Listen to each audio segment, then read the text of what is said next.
akan menjelaskan K-means clustering secara singkat. K-means clustering adalah salah satu algoritma unsupervised learning yang umum digunakan untuk melakukan klasterisasi. Contoh penggunaan real world-nya adalah segmentasi pasar atau customer, lalu fraud detection, dan lain-lain. Bagaimana K-means ini bekerja? Mari kita lihat. Yang pertama, ini merupakan data set yang sudah saya sediakan, di mana dataset ini terdiri dari dua parameter, yaitu annual income dan spending score dari customer. Lalu, hal yang pertama dilakukan dalam melakukan klasterisasi K-means ini adalah menentukan jumlah dari klasterisasi yang kita inginkan. Katakan saja untuk contoh kali ini kita menginginkan 5 klaster, maka kita akan membutuhkan 5 centroid. Bisa dilihat di bawah ini ada beberapa titik centroid yang telah saya warnai. Untuk menentukan di awal kita dapat menentukannya secara acak, tapi saya menggunakan angka-angka yang didapat dari deskriptif analisis ini. Seperti misalnya yang pertama itu saya gunakan nilai minimumnya, yaitu 15,1 dari 15 dari income, lalu 1 dari yang spending score-nya, dan begitu seterusnya. Untuk langkah selanjutnya adalah cluster assignment. Jadi dari tiap-tiap data ini kita akan assign ke centroid terdekatnya dengan cara menghitung jarak antara titik data terhadap tiap centroid, lalu kita assign tiap titik data ke centroid yang terdekat dengannya. Cara menghitung jaraknya itu bisa kita gunakan Euclidean distance dengan rumus seperti ini.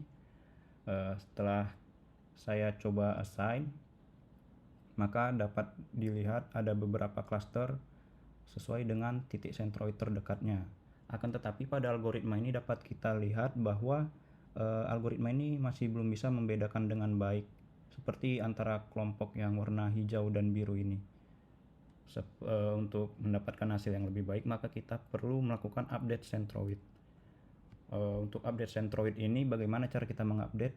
Letak centroid yang di bawah ini menjadi di atas seperti ini.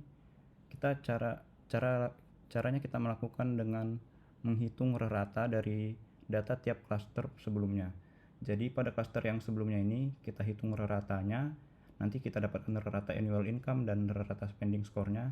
Lalu kita assign rata itu ke centroid ini sehingga centroidnya dapat bergeser. Bisa dilihat yang merah ini dia bergeser sedikit ke atas, yang hijau ini dia bergeser ke bawah sedikit, yang biru naik sedikit, dan seterusnya.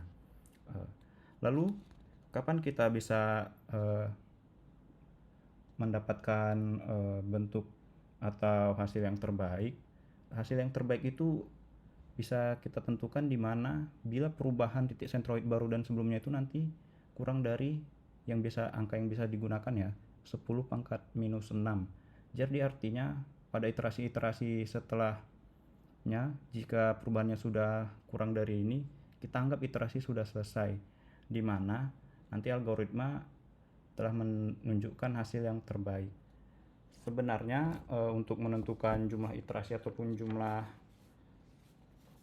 dari cluster yang paling optimum, kita perlu tahu objektif dari klasterisasi ini, di mana objektifnya yang sebenarnya ialah kita mendapatkan jumlah jarak antar anggota cluster ke centroidnya semakin lama semakin kecil.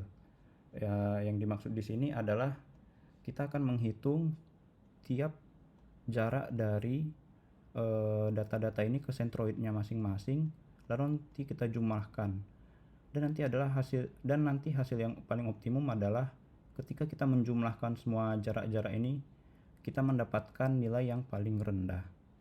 Tapi untuk menentukan jumlah cluster yang optimum itu mungkin tidak akan sempat dijelaskan pada video ini. Saya rasa sekian dari saya untuk video kali ini. Terima kasih dan selamat belajar.